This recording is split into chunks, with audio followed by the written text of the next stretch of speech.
Type of force number 1, just a generic constant force. Now for the most part, in many problems, I don't even care where the force happens to be coming from. I just know that there's some force that's causing a motion. Maybe it's me, maybe I'm picking up a ball. I'm doing something to create some force. Just to keep things simple, we're going to say that it's a constant force, that it's not changing over time. Generic constant forces just get the symbol F. If there's more than one, we just give a subscript and then start numbering them. Maybe force 1, force 2, etc., etc. Force number 2 is the normal force. Now, you'll notice that I put the sarcasm quotes around the word normal. By normal, I don't mean regular or ordinary. What I mean is perpendicular. So in mathematics, the word normal means perpendicular to a surface.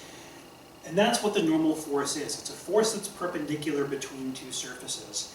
And really, its whole job is to prevent objects from passing through each other. So say I have a block. The block is on some table. Block on the table. There's got to be a force keeping the block up because gravity is trying to pull it down. We call that force the normal force. It pushes up on the block like this. Now, normal force can get different symbols. Sometimes we call it Fn, sometimes we call it just N. This is my normal force. Again, there are multiple normal forces. I can put a subscript there. I can label it normal 1, normal force number 2, etc., etc. One of the tricky things about the normal force is that there is no formula for it. So since its main job is to prevent objects from passing through each other, I can make my normal force as big as I need it to be. So again, this is my normal force. It's pushing up. If all of a sudden I went down to the top of my block and started pushing on it, trying to force it through my table over here, that normal force would get even bigger pushing up to prevent the block from falling through the table. Since objects cannot pass through each other, the normal force can be as big as it needs to be to prevent objects from passing through it. Therefore, there's not really an exact formula for it. You just need to find out what it is based on how much force do you need to prevent the object from passing through another object. I have here a small block. It's just a cylinder. I'm going to place my cylinder down like this, and I'm going to just push it to my left here. And you can see if I push it very slightly, it doesn't move. Why is it not moving if I'm applying a force? I'm applying a force, shouldn't it be accelerating to the right? Well, the only way it can't be accelerating to the right is if there's an equal and opposite force pushing against it. It turns out that that force is the force of friction. Now, friction works because I have two surfaces that are pressed against each other. It turns out that those surfaces don't like slipping along one another. The reason is, if I look at the bottom of this little block here, and if I look at the table, there are tiny grooves in here. It's not perfectly smooth. And those tiny grooves, these grooves are on a microscopic level. Those grooves are going to grind against each other, and it's going to prevent the slipping of the surfaces.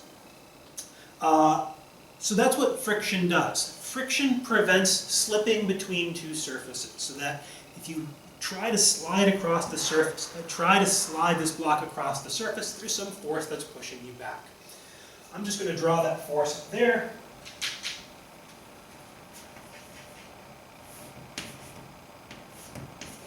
Pushes on the surface, pushes back against the motion. I'm going to call that the force of friction, which gets the symbol lowercase f. Now, what does friction actually depend on? It turns out we can actually write a very nice, simple formula for the force of friction. What we have to do is think, well, what causes there to be more or less friction? Well, certainly what it's going to depend on is the type of material that I have. So one thing is going to be the material. So if this is made of Teflon or silk, those are very smooth objects. They'll slide pretty easily. If it's made of granite or sandpaper, it's going to be harder to slide that across the surface. So one thing it's going to depend on is material. What are the two materials? What are the two objects that are trying to slide against each other? The other thing it's going to depend on is how much the two objects are pressed against each other. So if I don't push down on this block at all, it's pretty easy to slide forward. I can just push it forward with one finger. However, if I'm putting all my weight on here, and I try to push with one finger, that's not going to work very well. What I have to do is push a lot harder to get this to slide if I'm compressing those two surfaces together, because the grooves that are causing that friction are going to be compressed together. They're going to be harder to slide. They're going to be harder to make the surfaces slip against one another. So because it's related to how much the objects are pushed together, we can write that in terms of the normal force. The normal force just tells me how much force the surfaces are applying to prevent the objects from passing through each other. And I can use that to write my frictional force. So what we're going to say is that the frictional force, which again, written by lowercase f, is going to be given by some constant that depends on the material. We call this the friction coefficient, or frictional coefficient.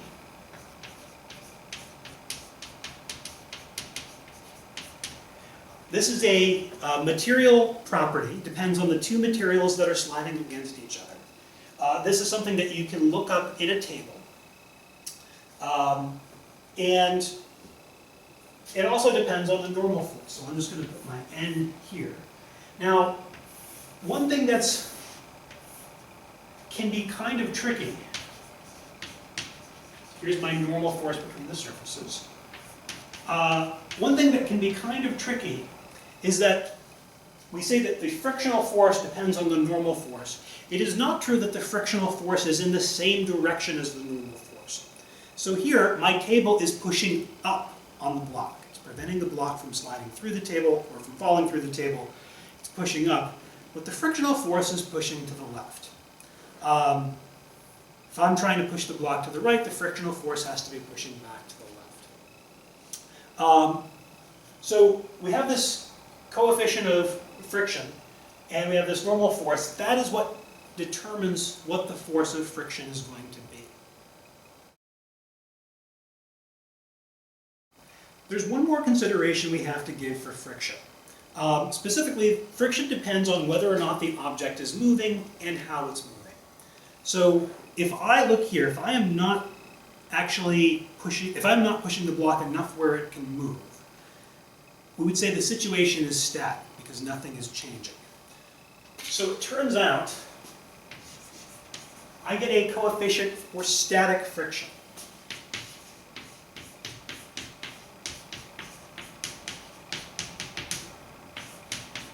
That coefficient of static friction tells me what the force of friction is if the object is not moving.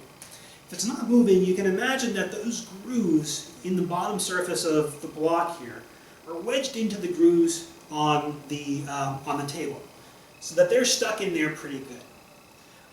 Now, if I get it to the point where it's actually moving and pushing and sliding along the surface, then what's going to happen is those grooves are going to kind of glide over each other.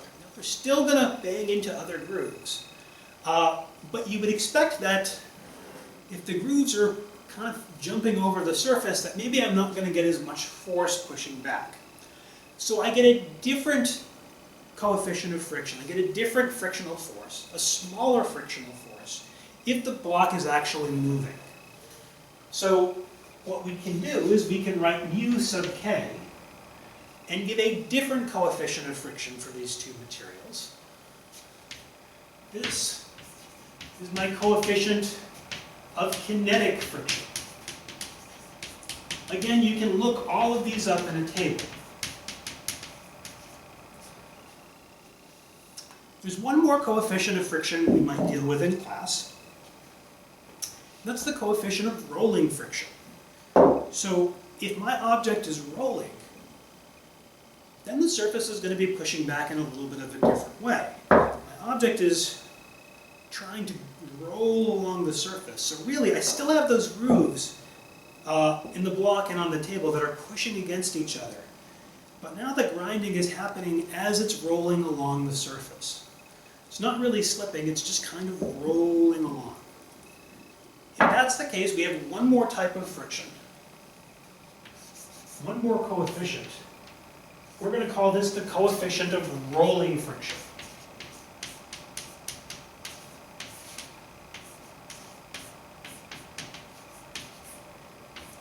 The coefficient of rolling friction tells me how much the surface pushes back on an object that is rolling along its surface. Now, all of these you can just look up in a table. There's plenty of good sources online. You just look up coefficient of static or kinetic or rolling friction and the type of material you want to know it for, and you should be able to find the coefficient of friction that you design. Our next force is called tension. Tension is the force that I have when I have two opposite ends of the string being pulled in different directions. So, for example, here I have a 50-gram mass suspended by a string. Gravity is pulling the mass down, which means the tension force from the string has to be pulling up. If I put extra weight, that means I need more tension to hold the mass up because it's being pulled down with more force. I've got to pull harder up here to get that string to stay, to get that weight to stay where it is. So the way this works, I have some string, I've got some mass, tension is just pulling up on the string. I'm going to represent tension with the symbol T. Now, one thing that's kind of important is that there's two ends of this string. One end of the string pulls up on the weight. There's another end of the string, there we go, another end of the string. It's pulling down on my hand. If I look at my hand, the string is pulling down on it. So there's really two forces here. Now for the most part, if I'm concerned with the mass, I'm only going to draw the force on the mass. So I only worry about that tension. But know that there is another force of tension here. It is equal and opposite to the first tension, and it is pulling down. So tension works on both ends. It pulls my right hand this way, and it pulls my left hand that way. Much like the normal force, there is no formula for tension. Basically, my only rule is that the tension has to be big enough to support the weight so that the string doesn't break.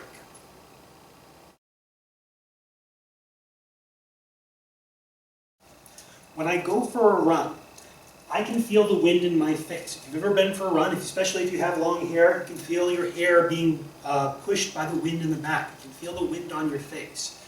The force you're feeling that's pushing back on you is called the drag force. The drag force is also one of the forces that's responsible for keeping parachutes from crashing into the earth. So if I take my little piece of aluminum foil here and I drop it, you can see that it falls fairly slowly. The drag force has to deal with wind resistance. Basically, because there's air, if I'm running through the air, those air molecules have to get pushed out of the way. It takes some force to do that, and the air molecules push back on you when you try to. So if I try to run, here's my hair flopping in the back, I can feel that wind on me. There is a drag force, which I will call FB, pushing back on me, preventing me from running faster than I could otherwise. That drag force is going to depend on a few things. First of all, it's going to depend on the amount of air that I have, the amount of air that I have to push out of the way. So it's going to depend on the density of air. Now, it doesn't have to be air. If I try running in water, could be the density of water. Water is more dense, which is why it's harder to run through water than it is through air. So this is the density of whatever fluid you happen to be in.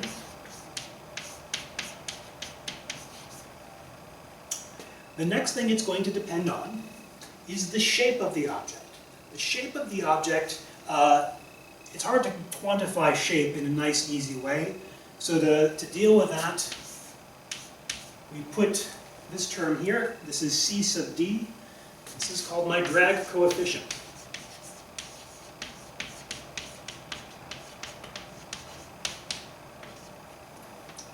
You can look up in a table different drag coefficients for different shapes. So a sphere is not necessarily going to feel as much drag or as much air resistance as something in the shape of an airplane or something in the shape of a cube. So I've got my drag coefficient that tells me about the shape of the object. Got my, my density of air or density of water, whatever I happen to be running through. It's also going to depend on how big I am.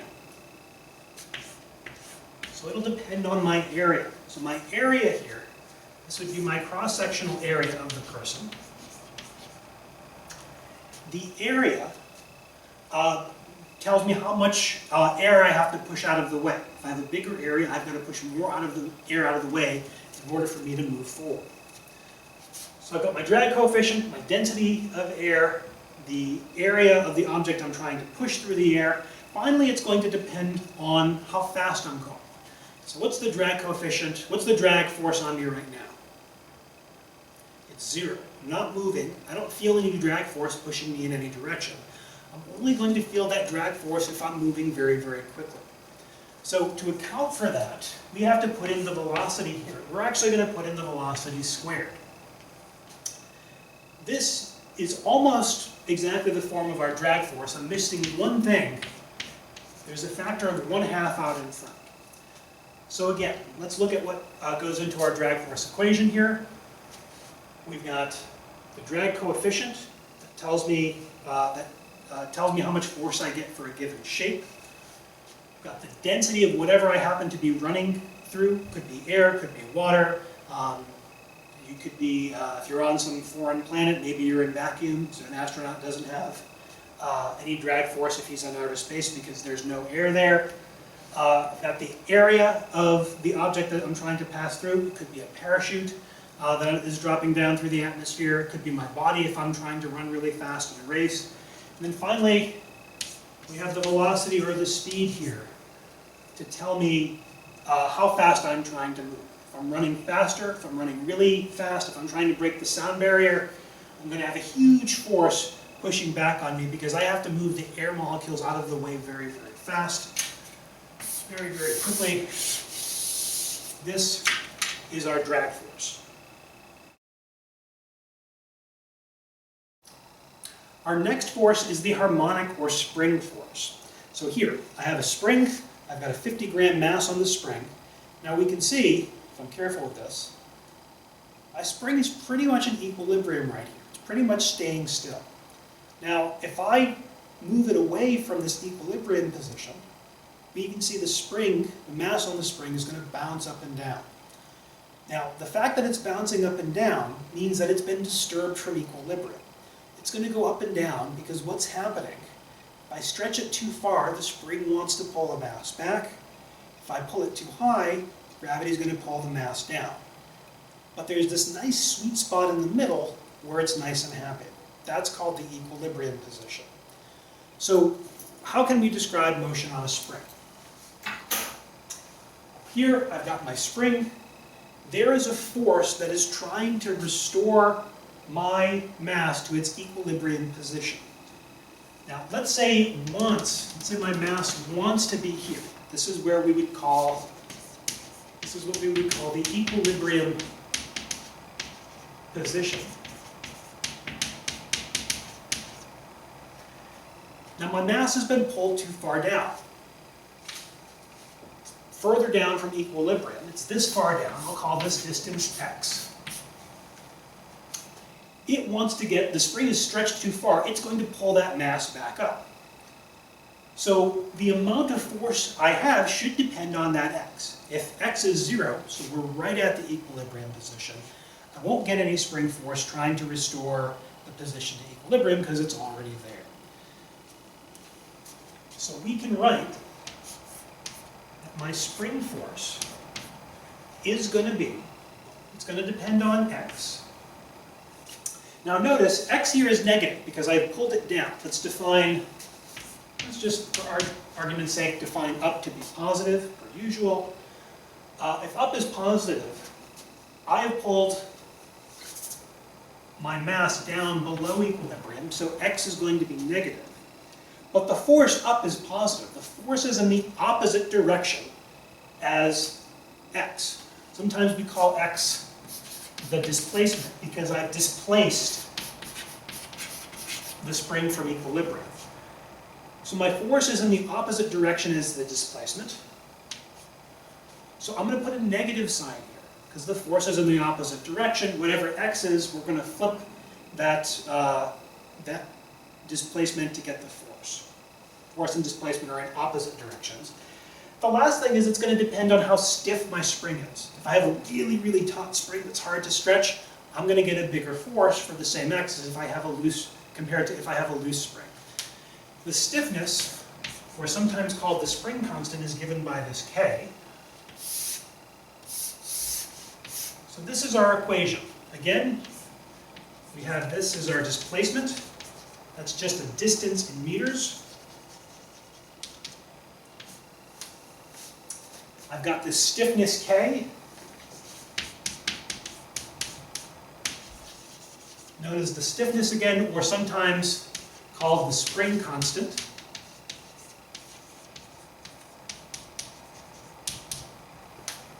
And this tells me how big my force on a spring is going to be. It's just related to how stiff the spring is and how far I stretch it.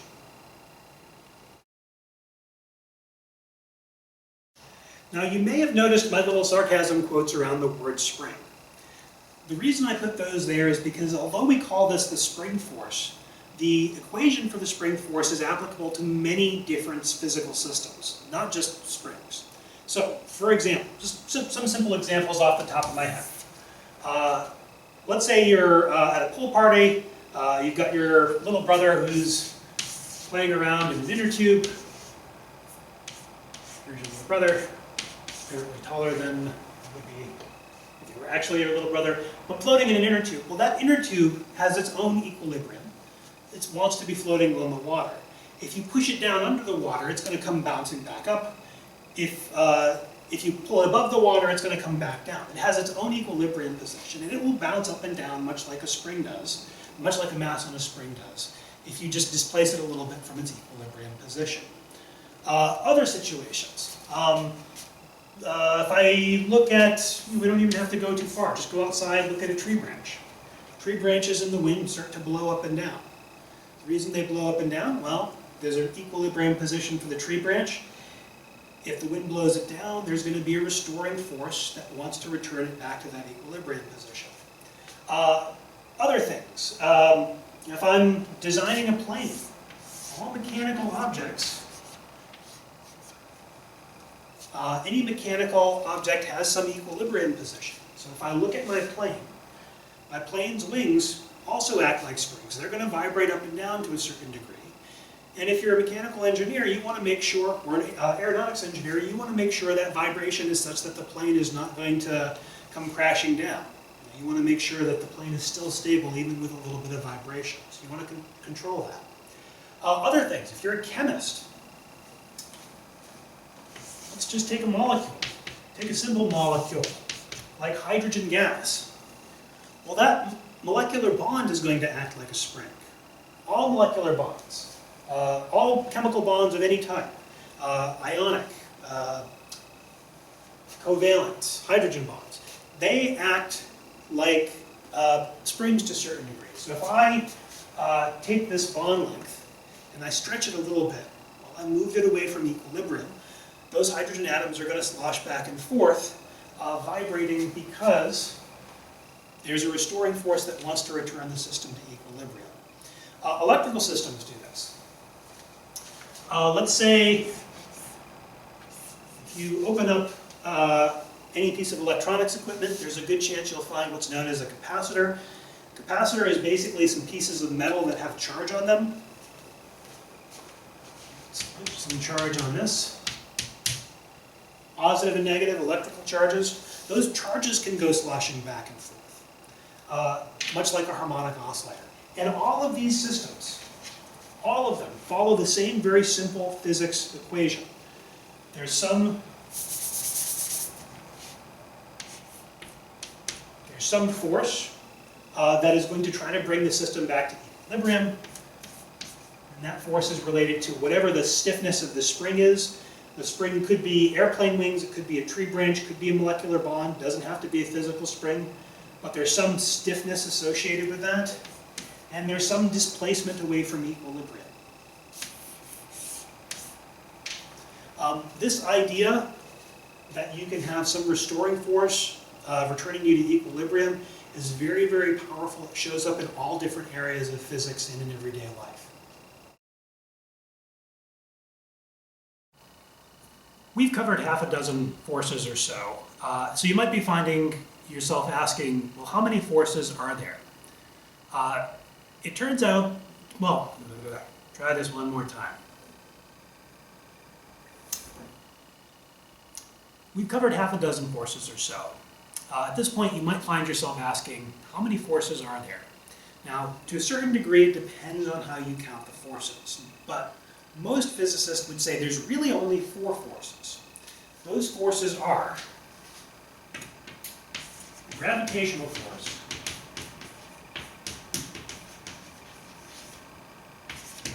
the electromagnetic force,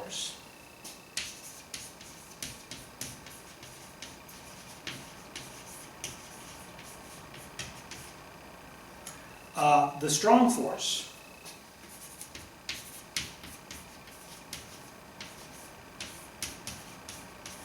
and the weak force.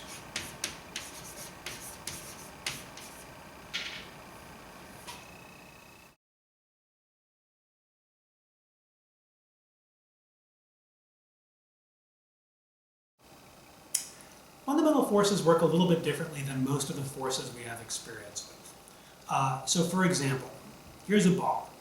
If I want the ball to accelerate, I need to apply a force.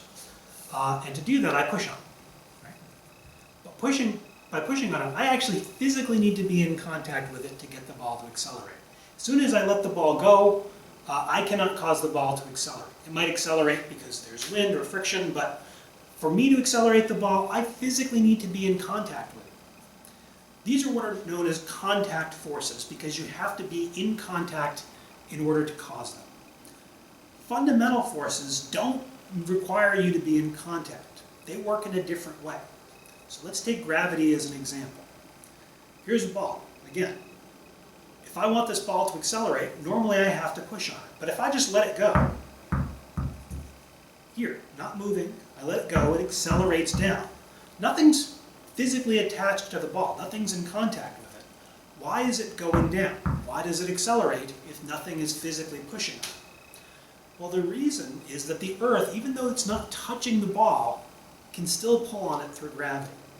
Gravity works, and all fundamental forces work, because there are things that we call fields. Fields are, you can think of them as being mathematical objects, but what's fundamental about them is that they extend throughout space and can cause a force between objects, even objects that aren't touching. So right now there is a force between the Earth and the ball, a gravitational force that is pulling the ball down.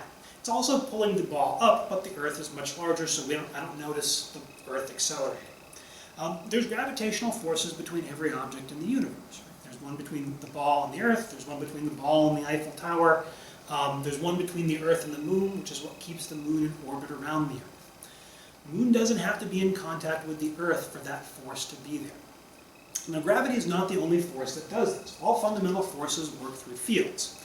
Another one, which you guys all have experience with, is magnets. I have 2 magnets here. And you know that if I take 2 magnets and I push their 2 north poles together, I feel a force. If I try to hold a north pole near a south pole, I feel a force trying to attract the 2 magnets. And I don't need to be in contact in order to get the magnet to accelerate. I don't need to physically touch it. This is one of the reasons magnets are really interesting. Fun little demonstration you can do, just to show that. Say I take a pencil, I put this magnet on top of that one, and you can see I can get that magnet to levitate, simply because the force does not need to be a contact force. The 2 magnets don't need to be touching in order for them to exert a force on one another.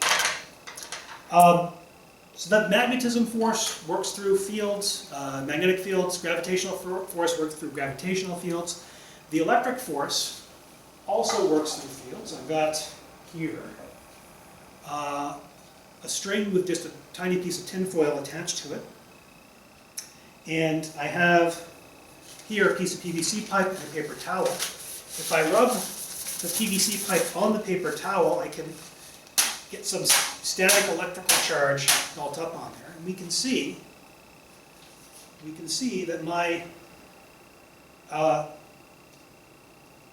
tinfoil is actually attracted. There's an electrostatic attraction between, well, now they're in contact. There's an electrostatic attraction between the tinfoil and the PVC pipe when the PVC pipe is charged. And they don't need to be in contact for that attraction to show up. Reason that they don't need to be in contact is that throughout space, there is this electric field. So everywhere around this PVC pipe, there is this invisible line of electric field that is causing a force that causes my tinfoil to be attracted to it. In the same way, throughout space, all around the Earth, there are these invisible gravitational field lines. Now, are they really there? Well, we can imagine that they're there. They're invisible. But at least mathematically, they're a great description for why we can have forces even if between two objects that are not in contact. So how does a field like gravity work? Let's take an example. Say I have the Earth and the Moon. I'm going to say that the Earth has mass ma, and the Moon has mass mb. I'm going to say there's a distance r between the Earth and the Moon. Drawn a vector from the Earth to the Moon, calling that vector r. Well, we said that the reason we get a force is because the Earth creates a gravitational field. What does that gravitational field look like? Well, it pulls objects towards the Earth. So I can represent that by a bunch of arrows pointing in toward the Earth. And they extend everywhere throughout space.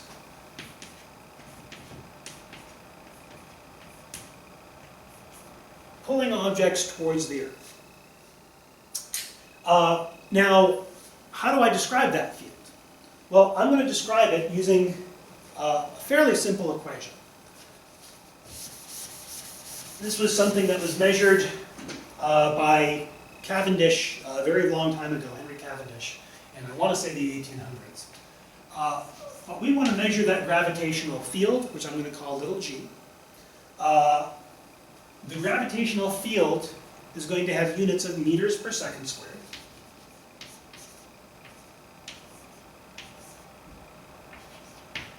Gravitational field.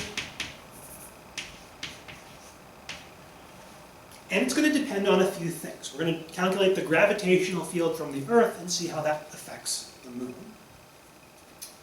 Well, it's going to depend first of all on the Earth's mass. More massive objects are more attractive gravitationally speaking.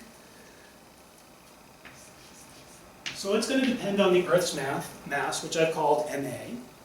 It's also going to depend on this distance between the Earth and the Moon, the distance from the center of mass of the Earth to the center of mass of the Moon. And it turns out that the force, the gravitational field, and the force both get weaker the further away you get. So the further away the Moon gets, we feel the weaker force. So something as far out as Pluto, which is very, very far away from the Earth, is not going to feel as strong of a gravitational force as the Moon, which is fairly close. So to describe that interaction, we write that it's the mass of the Earth divided by the distance between the two of them, and we take the distance between the two of them squared. This is going to be known as an inverse square law. So we have the gravitational field is equal to the mass over r squared. Now that, it turns out, will not get me the right units, because this is mass, and this is distance. So I need some way of converting to my gravitational field units. And it turns out there's a constant here that I'm missing. So really, g is going to be equal to not ma over r squared, but ma times g over r squared. Big G. Big G is my gravitational constant.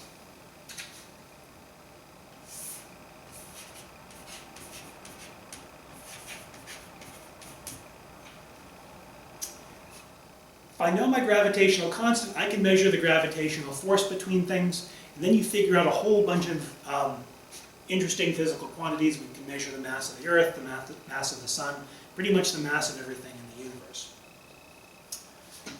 So my gravitational constant is going to be written this way. It's a very small number. It's 6.67 times 10 to the minus 11. Minus 11. So I have to go 10 zeros after the decimal point before I get my first non-zero number. And the units on that, if I want to make this dimensionally consistent, are going to be newtons times meters squared divided by kilograms squared. And that's important, so I will box that off.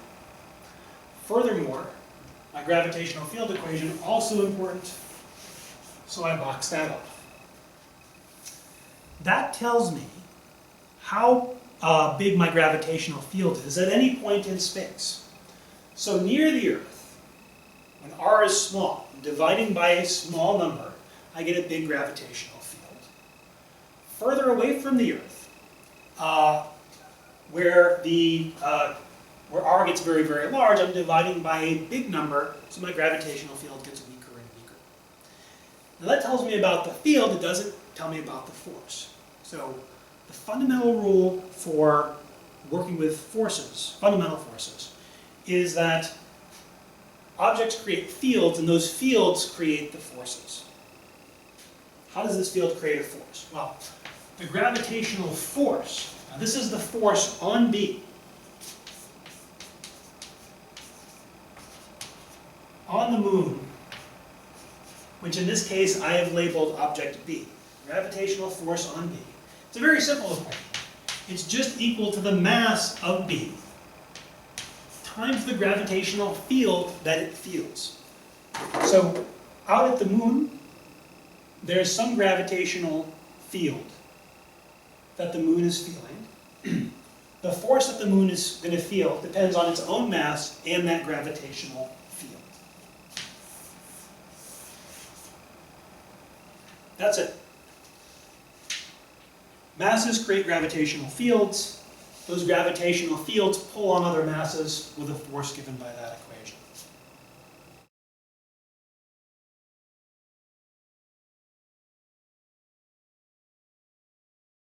So for the most part, we're going to be interested in things happening on the surface of the Earth. Makes sense, we're on the surface of the Earth. We're going to be more concerned with terrestrial happenings than things in outer space.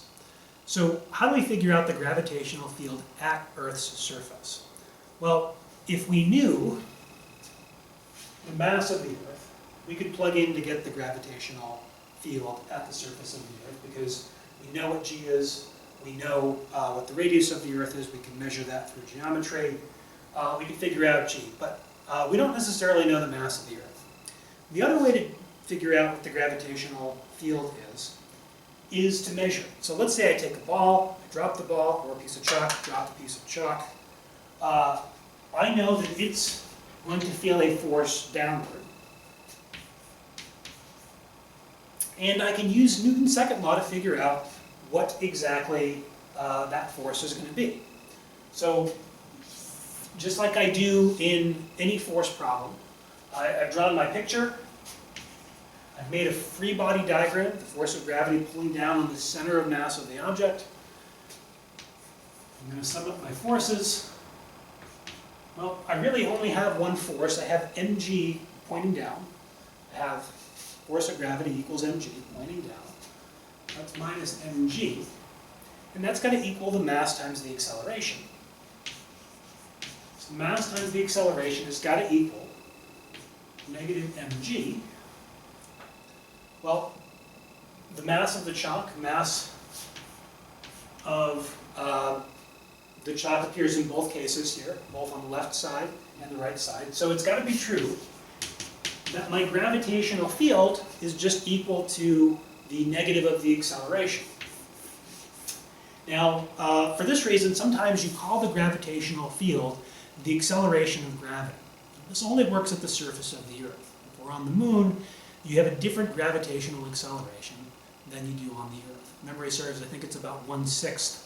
The moon's gravity is about 1/6 what you feel on Earth.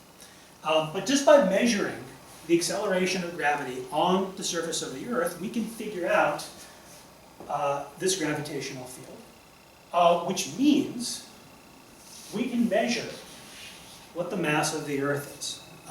This is one of the first big fundamental physics laws that got discovered.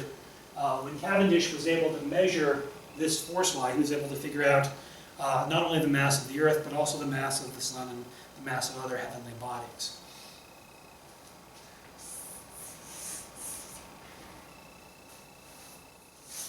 One more interesting thing comes out of this force law. If I look back to my derivation here, we can see that the masses canceled out, so that the acceleration depended not on the mass of the object at all. Normally when I push on an object,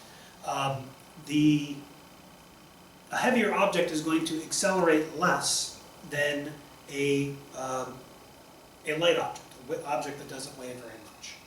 But for gravity, that doesn't appear to be the case. If I look at the equation for the force of gravity, it has a mass in it. If I look at Newton's second law, it has a mass in it. Those masses cancel out. Now, that would seem to mean that the acceleration of gravity is the same all the time. And that might be counterintuitive. If I just take two objects, here I've got a piece of tinfoil, here I've got my chalk, we can see the chalk lands much faster, falls much faster than the tinfoil does. But I have not isolated all my forces here. So these two objects, we know this is going to have a bigger drag force because it has a much larger area. So I can just take the same object, I can reduce its area by crumpling it up. I take these two objects again, and I drop them, they hit at the same time. It turns out that you can do this very, very precisely, measure very, very precisely. They're always going to land at the same time if they're dropped from the same height simultaneously. And the reason is because they're all falling at the same rate. They're all feeling the same gravitational field. That gravitational field at the surface of the Earth is given very succinctly by G, which is 9.8 meters per second squared. Now just a reminder, this is only on Earth. If you go to another planet or another star, you get a different gravitational field or acceleration of gravity. Furthermore, it changes if you change R. So if you're not on the surface of the Earth, or if you're at different levels of the surface of the Earth, so if you're on Mount Everest, the distance away from Earth's center is bigger, so G goes down a little bit. Not a huge amount, it'll be a little bit smaller than, actually the actual number is closer to 9.81. The G on the height of a mountain might be a little bit smaller than 9.81, it would be 9.80. But pretty much anywhere on the surface of the Earth, this is going to be the acceleration of gravity, also known as the gravitational field. We're going to talk more about electric and magnetic fields in the second physics course. But for now, I will show you just very quickly how electric fields create forces. It looks very similar to our gravity equation. So the force of gravity, we said we take a mass times the gravitational field. The electric force, very similar, except instead of a mass, I look at the amount of charge that's there. I represent charge by the symbol Q. So that's the amount of electric charge, could be positive charge or negative charge. And then I just multiply by the electric field. So that's electric charge. We measure electric charge in coulombs, a unit called coulombs, after Coulomb, who was one of the first experimental physicists to work with electric charge. And then electric field,